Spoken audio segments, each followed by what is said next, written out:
It's been 30 years since the Big Bang in London, not to be confused with when the universe began. It's actually when technological reforms and the deregulation of London's stock exchange helped the city become an international finance centre.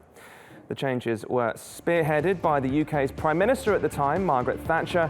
She wanted Britain to embrace global trading and become more competitive.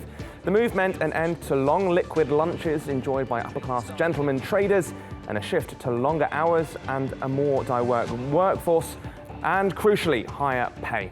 The reforms included the introduction of electronic trading on computers, which did away with the need for face-to-face selling and ended the distinction between stockbrokers who advised clients and jobbers who bought and sold shares on their behalf.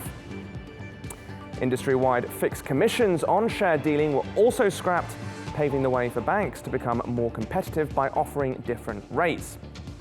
The Big Bang also allowed foreign ownership of UK brokers.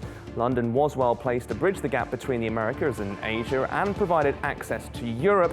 In 1986, the financial service industry in Britain employed 976,000 people. Today, there are almost 1.2 million people employed in the sector. Away went the old partnerships, the old boys' club.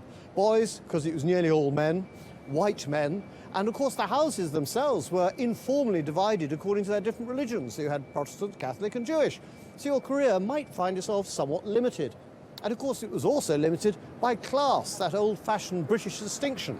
If you came from this end of London, you probably weren't going very far. If you came from the West End, or a college, or depending which regiment your father was in, then you were probably in the front office. You were going to be one of the partners.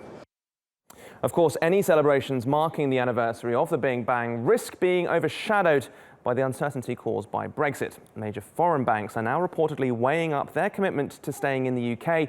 The British Bankers Association has warned that banks are mulling moves to Europe as early as December. So is London on the brink of a reverse Big Bang? TRT World's Sarah Firth has been finding out. 30 years on, it's not the Big Bang, but Brexit that sent shockwaves across the city of London. I think it's going to be a fairly rough ride. Talk of banks taking their business elsewhere has been causing much concern in the financial capital. The industry body believes up to 70,000 financial jobs could be lost in relocations to rival European centres. One of the city's top policy chiefs says it's no surprise that banks have their fingers on the relocate button. It's business, you know, we've known since the 23rd of June that Britain will leave the European Union. Businesses are approaching this in a business-like way, and that involves making plans for anything that might happen and being ready to implement them. Prime Minister. But you won't get the UK and the EU actually getting to formal Brexit talks until next year.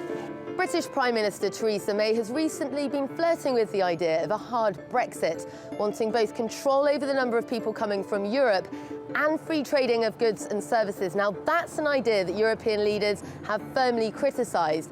And the banks, well, they're getting a bit nervous about that hardening rhetoric.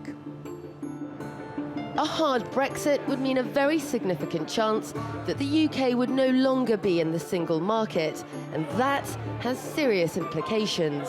The risk is that if the UK is outside of the single market, it loses something called a financial services passport that allows UK-based financial services firms to do transactions in the EU without having a subsidiary there. So the risk is, in a hard Brexit scenario, the one which we're leaning towards now, the UK doesn't get its financial services passport, and now you're seeing banks respond to that risk. And all that means... Make no mistakes, banks will locate where it's best to do business, where it's most profitable to business, and fundamentally where it's cheapest to do businesses. For now, it's not clear whether London can retain its place as a financial hub in a post-Brexit future. Sarah Firth, TRT World, London.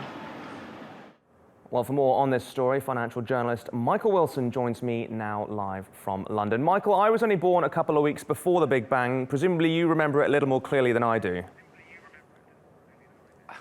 I'm afraid I do. It was a rather grey morning when Margaret Thatcher went to what was then the floor of the stock exchange and observed the kind of changes, these tumultuous changes that she'd initiated all those years ago. And it was a good thing. It broke up the gentlemen's club. He talked earlier in packages about the gentlemen and the Barrow boys. They all got together. They did different kinds of things. So you had this combination of people who knew what the club rules were. They were broken. And then you'd got the market traders who were very good at doing deals. So I think it was a very, very good move indeed. As far as we heard there, concerns about passporting rights for the UK banks, but a lot of people have talked about the infrastructure, the deep-rooted infrastructure that the Big Bang helped create in London. Is that something that you think financial institutions are going to willingly give up quite easily, and is that something that other cities in the world can create themselves quite easily?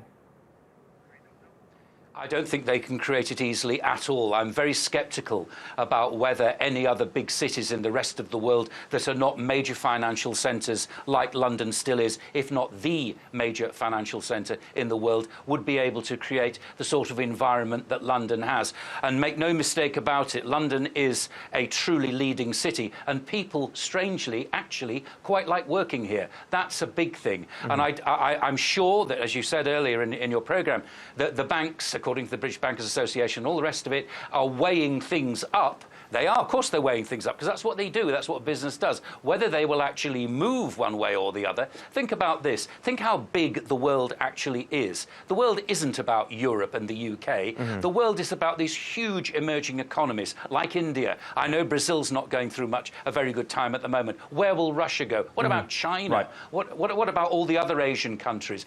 This is where the big growth is going to be.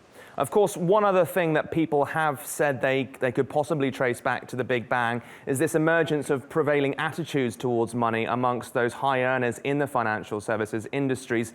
Do you think that the problems that led to the financial crisis, as far as attitudes have been concerned, have really been remedied since then?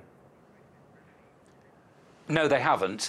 They're still there. Where you have a lot of money swilling around, you have greed, you have fear, you have people losing perspective. That's what happened in the 2008 crash, no question about that. And that will still continue. But that will continue in any financial centre whose job it is to make money, which is what the City of London actually does. But remember one thing, there may have been all this deregulation, but there was the Financial Services Act. So London is a well-regulated city. There are good uns and there are bad uns, but the law still remains. Right, Michael, we will unfortunately have to leave it there. Lots to keep our eyes on, though, as far as that is concerned. Thank you.